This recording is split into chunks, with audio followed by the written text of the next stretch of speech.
Matthew chapter 5. And today we're going to take a look at the third one, and that is not a Ukrainian spelling. Okay, that's just, let's just make sure. Really what we're looking at is we're trying to understand something a little different that God is taking us through. That is actually to be meekness. And what God is asking us to understand within our lives and within our hearts. When you think about Christianity, one of the things that's unique, no matter how you look at it, Jesus was a rather impressive figure in history. When you recognize that almost one third of the world falls under his bailiwick, as it were, or his reputation. 1/3 of our world would sort of be classified as Christian. The largest group of people in the world would be under the banner of Christianity. Now, how you define Christianity might be a little different there. But Christ, rather, has an impressive influence on our society when you look at it from any perspective, whether you're religious or not. And so when you find out what Jesus is saying, he doesn't always say things that make sense to us initially. There's a twist sometimes in his words that require us to step back for a moment and try to understand what it is he is trying to get across to our hearts and to our minds. And then when you come to the Beatitudes here in Matthew, that's sort of exactly what we find at this situation. So remember what's happened until this point. Jesus here is on a hillside, and if you were there and if we know the right place, there's a steep hill that goes down into the Sea of Galilee. And the Sea of Galilee is pretty large. It's about 12 miles long, and if I'm not mistaken, 6 or 8 miles wide. And if we've got the right spot, it's pretty steep as you look down into the Sea of Galilee. And Jesus is there, and he is on the hillside, and he's gathered his disciples, the 12, but there's also a huge crowd of people around him, and they're listening to him speak. And as he's speaking there are some things that tweak their ears, and they say, ooh, this is kind of interesting. Other things that are there, they would have shouted amen to, and other things would have bothered them, and they didn't want to hear them. And so Jesus gives this unique, can we say, lecture or sermon on this hillside to all these people. Some of it strikes a chord, some of it does not. And when you look at the statements that he's made, they're kind of refreshing statements to the people. And so when we look at those 8 statements that he makes in Matthew chapter 5, what we discover is that these are statements that we say, oh, okay, this is what I need to do. So I need to be poor in heart, humble, meek, hunger and thirst for righteousness. And that's not what Jesus is saying when we come to these Beatitudes. It's not what he intended us to get across in our minds. And so he says, listen carefully to what I'm doing. And so when he gives these statements, especially the opening 8, he is giving for us an invitation. And so if you look at blessed are the poor in heart, blessed are those who mourn, blessed are those who weep, blessed are the meek, we could say, here's an invitation to those who are poor in heart. Here's an invitation to those who are mourning. Here's an invitation to those who are hungering and thirsting for righteousness. So it's to those who did not see themselves, and when we come to meekness, that they were important people. That people had sort of forgotten them, they didn't see them, they were overlooked, and they did not recognize them. And so Jesus says to those who in life look at life and say, who even knows I'm here? If I were to die, nobody would even know that I passed away, sort of kind of idea. And so he says to those kind of people, let me give you an invitation, because he says, you think you're forgotten. And he says, hold it, I want to explain to you who I really see you to be. And so Jesus comes through and says, okay, here's the in-group. And many of us know where the in-group is. When you go to places, you're recognized. You get a special seat. You get invited. They mention your name. You're on the honor list, quote unquote. And Jesus says the meek are those who aren't quite there. And he says as we walk through in our lives, we begin to recognize where God is taking us. So he says in religion, he says it's a little different than what I want you to grasp. In religion, it's what we do to get closer to God and how we can impress him in the process. That's what religion is about. What do we do so that we can get God's ear or God's attention and he doesn't forget about us and leave us out on the sidelines? And so we're there trying to do these things in a way that would lead us into recognition. So as Jesus is speaking to this massive crowd on the side of a hill, in that crowd would probably have been some of the Sadducees. They would have been the liberals of the day, not the political party, but the liberals. And they would have been the ones who were wise enough to mix a little bit of religion with the politics of the day so that they would not get into trouble with the ruling authority, the Roman power. But then there was another group. There would have been the Pharisees, and they were the conservatives. They were religious, not so much political, and they were the ones who sort of said, we hang on to tradition. Then you'd have had the scribes. You'd have had those who belonged to the members of the religious legal society, the lawyers of the day. And these were the ones who were recognized. These were the people who were who's who in the book of society. And so when you come to understanding what Jesus is saying, he says, for those of you who are not recognized up and up in society, he says, I'm coming to you and I want you to understand who I am and what I've come to do. I've come to you to give you an invite. Not to say to you, here's how you become poor in spirit. Here's not to say to you, how do you become meek? That's not what he's saying. He's saying, let me give you an invitation. And if you see yourself in this group, he says, then you'll recognize where I am leading you. So he says, come and walk with me through this process as I walk and tell you why it is that I'm extending this invitation to you. He says, as we walk through life, we hope that we can recognize that God is there looking out for us. And we come to the place sometimes where there's no way we're going to make it in society's books. And we've given up hope of being recognized and seen as people that would get some honor and recognition from around the people around us. And so Jesus comes through into this group and he says, okay, when we look at ourselves, we're just, this is me, that's it. No extras that come along with it. And Jesus says, well, look, what we're going to do is we're going to take and we're going to create a new group. You have the group of those who are important in society, but he says, I want to establish a new group in this world. In a sense, it's not new, and yet it is in a sense as he comes along. And he says, in this group is going to be what we're going to call the kingdom of heaven. And this is going to be the God-approved group. Not society's approved group, but this is going to be Jesus Christ's group. Who gets in?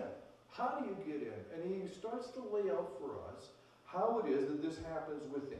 So he's giving an invitation to create a new group of followers that are recognized in a special way. And he says, I'm inviting you into my group called the Kingdom of Heaven or the Kingdom of God. You don't have to become poor in spirit. He says you recognize that you're already there. And if you find yourself regretting things within life, and as we looked at 2 weeks ago, mourning, he says this is a group for you. If you find yourself as sitting at the edge of saying, nobody even recognized me, he says this is a group for you.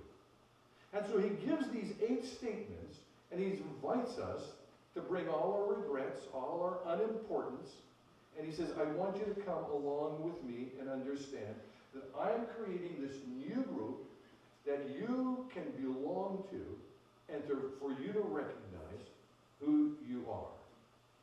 And so he says to us, this is not something you do, this is something you recognize where you are in your life. And so he says, when life isn't coming together and you think you're forgotten, I'm inviting you to be part of my group. And so when we come to religion, These are things that we do to impress God. Jesus says that's not what we're looking for in a full life. He says what we're looking for is not religion, but recognition. Where in group one, in religion, you're trying to impress God, I'm trying to impress God, so that he would see how good I am, and he'd say, oh, you belong in my group. And he says, no, that's not the way it is. He says, what I want is recognition, where you're impressed with what I have done, and you respond to that work that I have done on your behalf. So it's not you impressing me, but if you want the reality of what God has come to do, it's God impressing us, and we're saying, I get it. He says it's not you being in the center of the stage, but he says it's recognizing one who died on the cross for us. And so there's a big difference between what we do and what God does. And God comes to reverse the process, as it were, so that we might recognize what it is that he wants. Now, religion is optional. Recognition is essential if you want to walk in God's ways. And so Jesus is starting to lay out for us a number of things, and he says, okay, if you're trying to be religious, you're going to sort of go along and do the religious things. He says, that's not what I'm looking for. He says, what I'm looking for is those who have been impressed with what I have done and understand the significance and the depth of that work so that it transforms and changes their lives. And Jesus says, if you look at these 8 statements and you're trying to do them, you're going to get frustrated. And they're going to be foolish statements to you. But he says, if you come to recognize that these 8 statements only come together if you stick Jesus into each one of the 8. If you don't stick Jesus in, they're foolish. Blessed are the poor in spirit. Well, who's looking for that? Who's looking to be mourners? For they shall be comforted. Nah, this isn't quite where we want to be at. And so Jesus comes through and lays out for us a number of things to say, do you recognize who I am? Hudson Taylor is a famous missionary of a century or two gone by. And Hudson Taylor did a phenomenal work in China. He was once introduced in Melbourne, Australia, at a Presbyterian church, a large church. And as the moderator got up and explained what he had accomplished in life and introduced him in glowing terms, he called him our illustrious guest. Hudson Taylor, after the introduction, got up and quietly stood there for a moment, and he said, dear friends, I am the little servant of an illustrious master. And that's where God takes us in meekness, where we recognize the greatness of who Jesus is, so that he captures our attention and he changes the way we approach life on a daily basis. And therefore, he leads us in these ways so that we might walk along with him. So the third beatitude is, blessed are the meek, for they shall inherit the earth. When we talk about meekness, again, we're not becoming meek. That's not what he's saying. He's saying if you're in your life, you're struggling with a couple of these things, then my invitation is for you. If you are the kind of person who feels that you're ignored, if you're pushed aside, you care for people and you do things for them, but nobody really cares for you. If these are the things that are working through your mind, he says, this is my invitation for you. He says, if you work diligently, but you get no plaque put on the side of a wall and recognized for your work, this is for you. He says, if you're pushed to do more with less and you appear to be easily manipulated and people trample on you, this is my invitation for you. So he says, it's to the meek that I'm stepping out and I'm giving them an understanding that here you are. You contribute to life and no one says a boo about you. It was Michelangelo. And Michelangelo is that famous sculptor. And he created a statue called Pieta of Jesus, I believe, on the lap of Mary. And some people were there looking at the statue one day, and of Jesus here and with his mother. And one man said to another there that was there that it was the work of another sculptor. It wasn't Michelangelo. And Michelangelo heard this, and it bothered him that he was not being recognized for that. And so what he did is, at darkness that day apparently, returned back to the sculptor and chiseled in his name so that no one would ever make the mistake again that it wasn't him who did that. You see, that's the opposite of meekness, where we want the credit, where we want to go our own way and do our own thing. And Jesus says, okay, let me invite you into becoming, if you're a kind of person, to become a person who understands as God cares for you and for me. So let's do it this way. I don't know about you, but maybe this is a semi-confession. Sometimes I think I have the talents that are equal to Michelangelo. I can sculpt and do things that are just as good as he does. My intellect is maybe a little bit lower than Einstein's. Okay? And there are times when I think my musical abilities would rival Pavarotti and those guys who do operas. Then when it comes to construction, though I'm not a finishing carpenter and not everything's straight, I would do much better than the TV hosts on those fix-it-up programs. And then when it comes to a few other things, when it comes to wisdom, well, Solomon is a distant cousin of mine. So when we look at ourselves, we come to this understanding that I'm not sure that I'm acknowledged for who I think I am. Other people can walk by me and don't even go for a second glance. And you feel ignored, overlooked, and under-acknowledged. Now, let's do a little bit of an exercise. You're known in this community.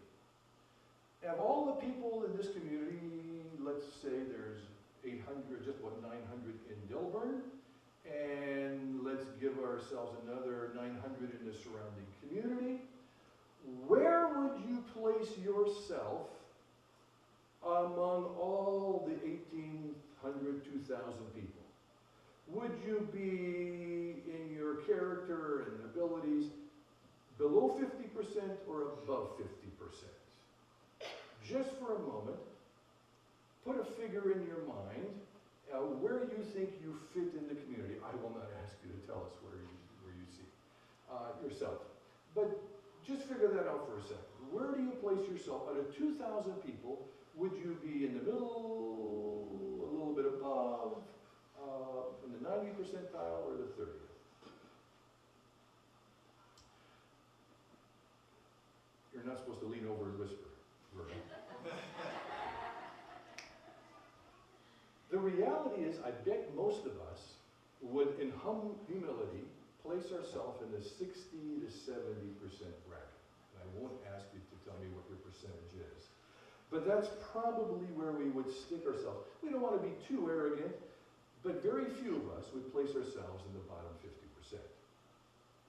There's something called the Dunning-Kruger effect, where what we think we can do, our competence is exceeded, where our confidence exceeds our competence. And we think we're better than most people in the process. Example, a number of years ago, Eve and I and her sister, her brother, operated a pioneer camp in InterVarsity in Manitoba at the Lake of the Woods. And so we volunteered to go and just be helpers for a week. And we're doing a variety of things, washing dishes, I think they were peeling vegetables. And one of my jobs was, I got the nickname Doc. Now, that's a pretty good name, I thought. Dr. Kalima, I can handle that. Doc. It wasn't until later that I found out that one of my jobs was dismantling docks that were no good anymore. And they were calling me Doc. And I thought, oh, Great. What kind of recognition is that? Here I thought they were recognizing me for my wisdom and my character, and I was simply the guy who tore apart pieces of wood and piled them into a pile to be dismantled or burned.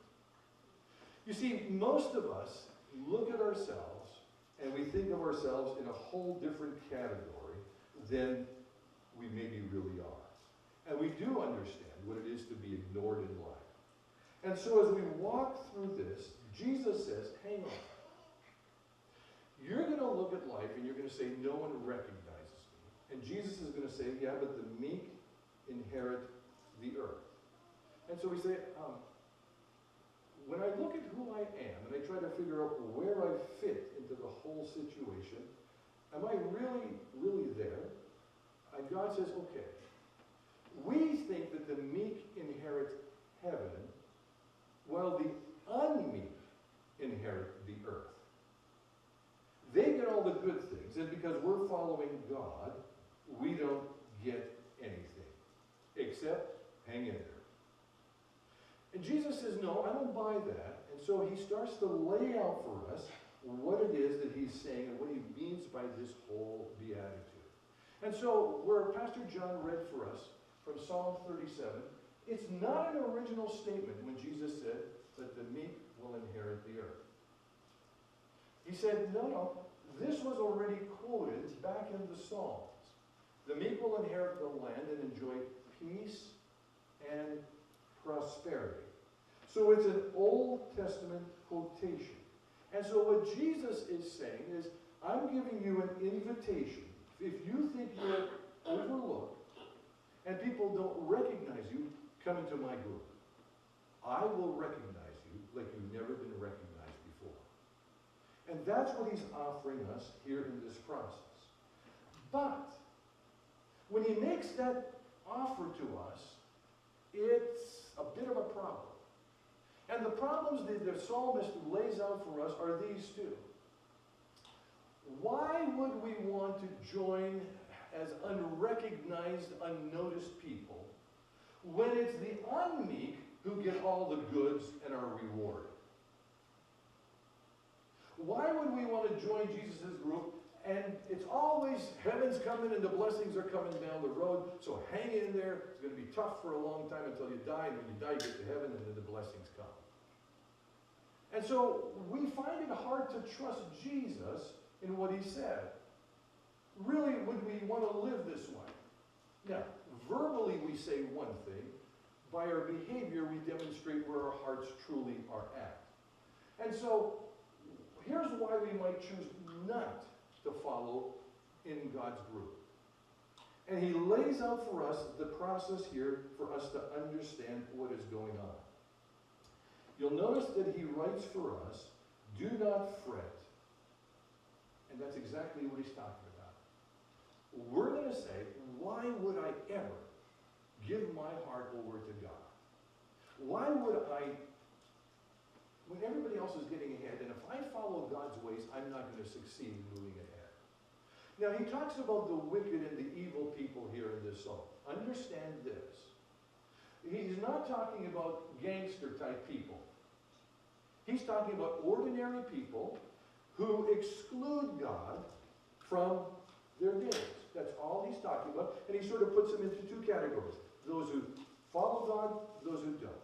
He calls one group the wicked, and the other he calls those who are walking with him. So don't get turned off and say, well, I'm not as bad as the gangsters as were the mafia. He just sort of separated people into these two groups and says, walk with me and understand what is happening. And so when we recognize what God is saying, we recognize that here's the problem for number one. Do we miss out if we follow Jesus? Because the psalmist says, those who ignore God succeed in their ways. They're successful. They've got it all. They can reach the top of all that's going on. He says they flourish like a green tree in its native soil. And there are other things that he puts into that psalm, I believe, where we recognize that here it is, God works, and these people ignore God, and they're successful, and they flourish in life. So why would I follow God if the success is on the other side of the equation? And the writer lays it out for us that we might recognize where God is taking us through. And so he says this, okay, that's one problem you and I face if we're going to join this group. But the other one is, who wants to wait for future blessings? And then the writer starts to lay out for us what happens with people who ignore God, not maliciously, not against God, not doing super wicked things. But he says, what will happen is they will soon wither like green plants, and they will soon die away. He goes on and he says, a little while and the wicked will be no more. Though you look for them, they will not be found. He says God laughs at them. Why? Because they've ignored him when he's given the best advice in life. He says they'll be destroyed. The future of the wicked will be cut off. So if you think that waiting for future blessings is a ripoff from God, he says not quite so. And he says the two things that you and I are going to struggle with in life is, he says, understand that there are about 15 statements about the unmeek in the world. And they will never, never, never outwit God.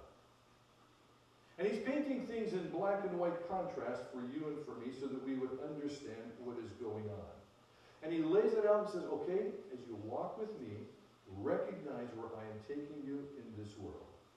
So he says, okay, what about the other side? Then he gives, throughout that psalm, those 40 verses that are there, and he says there are about 15 statements that are made that God guarantees to not overlook those who have said, God, people don't recognize me, but I will accept your recognition of my life. And I will accept your invitation to walk with him. So he says, God, I know that life is difficult. I understand that there are things that hold me back from following you, but I'm going to walk with you. And the writer says, God never skimps on those who follow and place their confidence in him. These are things that bother us, but he says, God is there watching over us. And though we think we're not being recognized, he says, you understand that God never skips if you follow him. He puts it in these words for us. Trust in the Lord and do good. Dwell in the land and enjoy safe pasture. Delight yourself in the Lord, and he will give you the desires of your heart. You think you're missing out because you say, God, your recognition is all that I need. I don't need that from society. He goes on. Commit your way to the Lord. Trust in him, and he will do this. He will make your righteousness shine like the dawn, the justice of your cause like noonday sun. So he knows the struggle we're going to face if we're going to come and say, God, nobody recognizes me. And Jesus said, I do. I'm inviting you to come. But he says, be still before the Lord and wait patiently for him. It's a difficult thing that we struggle with within our lives as we walk along with him. You see, what he's saying to us in this beatitude is God has room for earth's uninvited. And if you think today nobody recognizes you, Jesus says, I do. I understand who you are. I understand what you've walked through, and I am there for you. And as he walks with us in this process, he says, you will inherit the earth. And God says, God ignores, lose everything ultimately. He says, the meek receive everything. Not just heaven, but also God's blessings on earth. And he says to us, as we walk with him, the meek are enabled by Christ to squeeze great enjoyment from the earth, from their earthly possessions, because they're not dominating our lives. They're gifts from God, and deliver us from a greedy disposition that everything has to be for us, and gives us a contentment of our hearts that we know that we're walking in God's ways. That's what Jesus does for us when he gives us this invitation. And he says, you don't have to become meek. He says, you understand that you're already not there. And he says, if you're there and say, nobody recognizes me, he says, here, I will recognize you, and I will bless you richly as you walk with me. Let's go back to Hudson Taylor for just a minute. Hudson Taylor was probably one of the most influential people for Christ in the land of China. His father was a chemist and a preacher in a local Methodist church, and at age 4, Hudson Taylor once said, "When I am a man, I mean to be a missionary and go to China." But as he grew up a little bit, he became skeptical, didn't follow God in all his ways, went off into a bit of a banking job for a little while, and then one day picked up a tract that said, "It is finished," in his father's study, I believe it was. And he read through it and wondered, what is finished? And he found out that Jesus Christ, dying on the cross, has paid for all our sins, and we who are ignored and don't think anybody cares for us, Jesus cares infinitely for us, and he's paid the price to cleanse us from all our sin. And so Hudson Taylor gave his life to Jesus Christ, and this is what happened as he did, as we look back in his life. During his 51 years of service, his China Inland Mission established 20 mission stations, brought 849 missionaries to the field, trained over 700 Chinese workers, raised $4 million, I think in their money at that day, by faith, and developed a witnessing church of approximately 125,000. Approximately 35,000 of those were directly, I guess, related to his work, as he pointed them to Jesus Christ, and he baptized over 50,000 people. And you say, here's a man who said that he is a little servant with an illustrious master. And God took a man who understood his fact that nobody was maybe recognizing him at all. And God said, "I will bless you, and you will inherit not only heaven, but you will inherit the goodness of God and experience it within your heart and your life." And so as we walk through life, God says to us, "Blessed are the meek."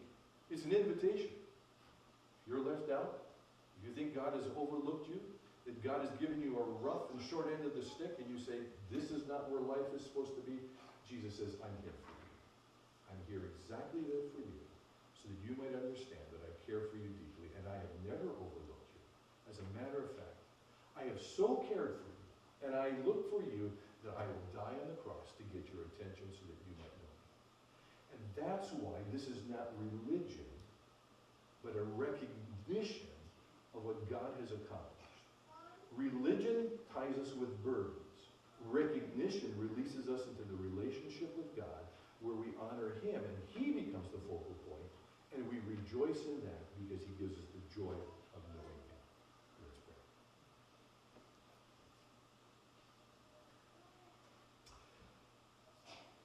Father, it's a warm day.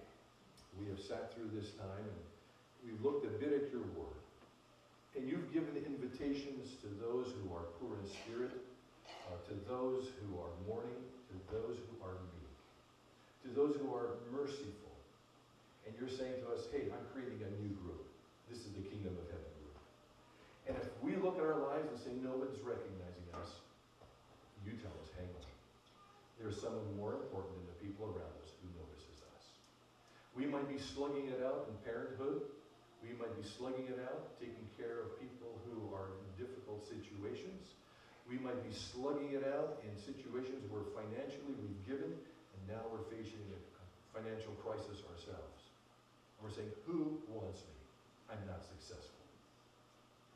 And you're saying, "I do." You, the eternal God, care for us so deeply that you have created a whole new group of insufficient people who will trust the sufficient God to change their lives and reorient their whole being for eternity. And Father, you're good. You bless us not only with heaven, but you give us many good blessings even today. May we recognize who you are and what you've accomplished on our behalf, and submit to you and accept your invitation.